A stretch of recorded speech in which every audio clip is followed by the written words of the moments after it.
اللہ کی لاٹھی بے آواز ہے، وہ جب چاہے انصاف لے سکتا ہے۔ کسی زمانے میں ایک قصاب تھا، وہ رات کے وقت جانور ذبح کیا کرتا تھا اور دن میں اپنی دکان پر گوشت لا کر بیچا کرتا تھا۔ جب یہ قصاب جانور ذبح کرتا تو خون کپڑوں پر لگ جاتا، تو یہ قصاب گھر آ کر خون آلودہ کپڑے بدلتا۔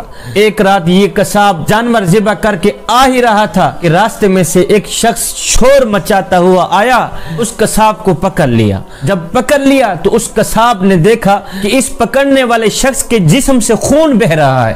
یہ دیکھ کر قصاب بڑا ہی حیران ہوا، اتنے میں وہ شخص فوت ہو گیا، مر گیا۔ جب وہ مرا تو قصاب نے دیکھا کہ مرنے والے کے جسم میں ایک چھرا کھونپا ہوا ہے، کسی نے اسے قتل کیا ہے، کسی نے اسے مارا ہے۔ اب جو اسے قتل کرنے والا تھا وہ بھاگ گیا۔ اب لوگوں نے اس قصاب کو ہی آ کے پکڑ لیا۔ قصاب کے خون آلودہ کپڑے دیکھ کر لوگوں نے کہا تو نے ہی اسے قتل کیا، تو ہی اسی کا قاتل ہے۔ لوگوں نے اس قصاب کو پکڑ لیا، قاضی کے پاس لے گئے، قصاب پر مقدمہ چلایا گیا۔ لوگوں کی گواہی سن کر قاضی نے قصاب کو پھانسی کا فیصلہ سنا دیا۔ جب قصاب کو پھانسی کے لیے تختے پہ لایا گیا تو قصاب کی آنکھوں سے آنسو نکل رہے تھے۔ قصاب کی آنکھوں سے نکلے آنسو دیکھ کر تختے پر لانے والے پولیس افسر نے پوچھ لیا کیوں رو رہے ہو؟ اب کچھ زیادہ ندامت ہونے لگ گئی۔ اس قصاب نے کہا میاں ندامت تو ہو ہی رہی ہے، لیکن میں اس بندے کا قاتل نہیں ہوں جس کی سزا مجھے ابھی مل رہی ہے، اصل میں کسی اور کا قاتل ہوں۔ میاں میں اس بندے کا قاتل نہیں ہوں جس کی سزا مجھے مل رہی ہے، جس کی سزا میں مجھے پھانسی دی جا رہی ہے، اصل میں کسی اور کا قاتل ہوں۔ پولیس والے نے کہا وہ کیسے؟ قصاب نے کہا میاں سن، میں بہت عرصہ پہلے کشتی چلایا کرتا تھا۔ ایک بہت بڑا دریا تھا، دریا کے اس کنارے کے لوگوں کو دوسرے کنارے تک پہنچاتا تھا۔ ایک دن ایک لڑکی میری کشتی پہ سوار ہوئی۔ جب میں نے اس لڑکی کو دیکھا تو وہ چاند کا ٹکڑا ہی تھی، بڑی ہی حسین و جمیل حسن کی ملکہ تھی۔ اللہ تعالیٰ نے بڑے ہی حسن سے نواز رکھا تھا۔ میرا دل اس لڑکی پر فدا ہو گیا۔ میں نے اس لڑکی کو اشارے میں بات کی اور اس لڑکی نے مجھ سے اشارے میں بات کی، تو میں نے اپنی خواہش کا اظہار کیا کہ میں تم سے اپنی خواہش پورا کرانا چاہتا ہوں۔ اس نے کہا نہیں، اس سے بہتر ہے کہ ہم نکاح ہی کر لیں۔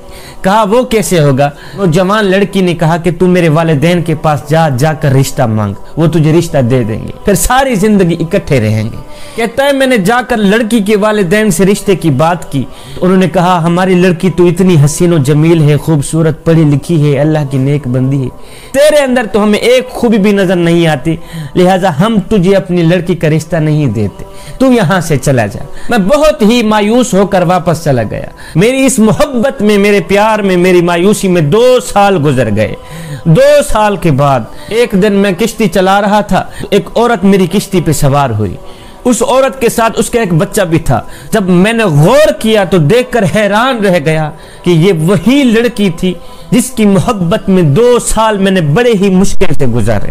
یہ وہی عورت ہے جس کے عشق میں، جس کے پیار میں نے 2 سال بڑے ہی مشکل سے گزارے۔ اب میں نے کیا کیا؟ میں نے اس سے باتیں کرنا شروع کر دی۔ اب اس لڑکی نے کہا نہیں، میں تجھ سے باتیں نہیں کر سکتی، اس لیے کہ میں کسی کی امانت ہوں، میری شادی ہو گئی، یہ میرا خامد ہے، دیکھو یہ میرا بیٹا ہے، میں کسی کی امانت ہوں، میں تیرے ساتھ بات ہرگز نہیں کر سکتی۔ میں نے اسے بہت باتوں پہ مائل کیا، لیکن وہ بت بن کر بیٹھی ہی رہی، کوئی جواب نہ دیا۔ ادھر میرے دل میں گناہ کا خیال آیا کہ آج وقت ہے میں کچھ نہ کچھ کر ہی لوں، آج وقت مل گیا ہے کہ میں اپنی خواہش پوری کر ہی لوں۔ 2 سالوں کی محبت میں نے دل میں سما رکھی ہے، 2 سالوں کا پیار میں نے دل میں سما رکھا ہے، آج وقت مل گیا ہے کہ میں کچھ نہ کچھ کر ہی لوں اس کا۔ اب میں نے اس لڑکی کو کہا کہ میرے قریب آؤ، میری خواہش پوری کرو۔ وہ لڑکی کانپ اٹھی، کہا خدا کا نام لو، اللہ سے ڈرو، اس کے عذاب سے ڈرو، میں کسی کی امانت ہوں۔ قصاب کہتا ہے میرے اوپر درندگی کا بھوت سوار تھا، میں نے اس کے معصوم بچے کو چھین لیا۔ میں نے کہا اب میری خواہش پوری کرا دو تو ٹھیک ہے، نہیں تو تیرے بچے کو مار دوں گا۔ کہتی نہیں، ہرگز نہیں، میں اللہ کے حکم کو نہیں توڑ سکتی۔